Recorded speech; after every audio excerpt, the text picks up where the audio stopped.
Welcome to day 2 of 31 Days of Horror. Today's movie we watched Smile. Now, brand new, out in cinemas, so there wasn't really any hype or buzz regarding it. I just went in completely blind, aside from watching the trailer.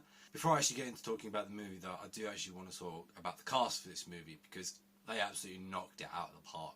You had Harold from Harold and Kumar. You had A-Train from The Boys. You had Quentin from Nightmare on Elm Street. And you had Carla from Scrubs. Now, a lot of people would say, yeah, you know what, they're not like A-list actors or anything, but I've watched all these people in different things, and every single time I watch them, I enjoy their performance, and in this movie, they absolutely knocked it out of the park.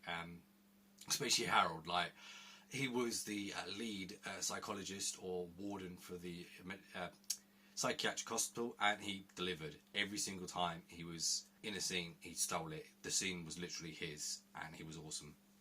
I would have liked to have seen a bit more of him. The movie itself is essentially a better version of It Follows. It has kind of a lot of things that are similar, like there is a creature that is stalking the main protagonist. Only the main protagonist can actually see the creature. It is transported from one being to another. Instead of doing like sex, this time it is by suicide. So if someone commits suicide in front of said person, then the Smile monster will be following them and chase them throughout a few days until it actually gets them and kills them and then passes on to the next person. Which I think it's an interesting premise. You know, usually you get like monster movies where there's this thing and it's kind of like, okay, and you get this ghost. So having something this a bit different is a nice change of pace. I do feel as if the trailer gave a little bit too much away with this movie, because the whole first half an hour of the movie was in the trailer, but a lot of the middle section, like, there was nothing. I was going completely blind. I was actually quite gripped because I didn't actually know what was going to happen next. It was quite exciting to watch, like, the whole story progressed, because usually you have this kind of story, like, we use The Ring as the example, right? The lead character has to do an investigation, try and find out more information about the history of the creature and his victims. Usually they have like, oh yeah, you know, I'm just going to disappear for like a month on end, nothing's going to happen, like nothing's going to happen to my career or anything. But in this, she actually gets sent on medical leave for a whole week because someone committed suicide in front of her, which makes a lot of sense, and it kind of drives the plot. And the lead actress really delivered on what she did. You could literally feel her go from an average Joe to someone who was constantly terrified, constantly looking over her shoulder in fear of what could be coming for her. It was such a good performance. And the monster itself, the less you know about it, the more creepy it was. And then as soon as you get like a little further into the movie and a little bit more into it, it kind of doesn't feel creepy anymore. It doesn't really have that kind of same suspense. You kind of expect it to do certain things and stuff like that. So that's a bit unfortunate. And the ending itself also felt very kind of generic horror-y. It again was given away in the trailer, so if you watch the trailer you probably can put together exactly what happens in the end, like I did. So that's extremely unfortunate. And it was just like, as I said, a run-of-the-mill horror movie in that bit, you know. I would have liked a bit more of like the middle section, not what we got, like a little bit more twists and turns and like stuff happening where you're like, oh, okay, this is interesting. I did really enjoy the connection the lead had with the two guys, the whole love triangle thing. That was really well done and really cool. It added an extra layer. In the end, of course, you have like this confrontation between our protagonist and the monster.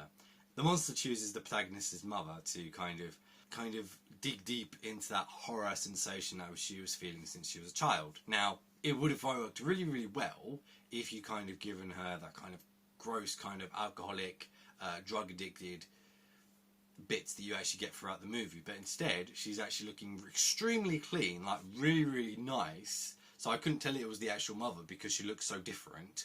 And on top of that, you're giving her like a top and just a pair of knickers. And I was like, right. So to scare someone, I wouldn't necessarily put someone in that outfit. It just didn't work. And then when it got more monstrous and like grotesque, as you'd expect it to, it essentially was looking like this big old lanky thing in this small t-shirt and this really small pair of knickers, which started to look like a thong. So I don't know why they decided to choose that, because it completely takes you out of the movie and it just makes it that much more humorous unintentionally. But overall, I actually did enjoy the movie. I feel that the more you got into it, the better it became. It was a bit of a slow burn to begin with, but as soon as you started watching it and kind of getting into it, it definitely delivered on the premise it was trying to bring. And this is coming from someone who doesn't like It Follows. I really, really hated that movie. I understand what it's trying to go for, but for me, this one, a similar kind of premise, kind of monster and stuff like that, this one actually delivered. This one was much more interesting and much more engaging. I do wish that the actor who plays Quentin kind of had more horror roles like this, because in Scream he gets killed off so suddenly, and in this movie, like, I want him to kind of be a lead in more movies like this, because he is such a good actor and I do actually gravitate towards him. But yeah, that's my thoughts on the movie. What did you guys think? Did you like it? Do you think I'm being a bit too harsh on it? And if you have seen this and It Follows, which one would you say is better?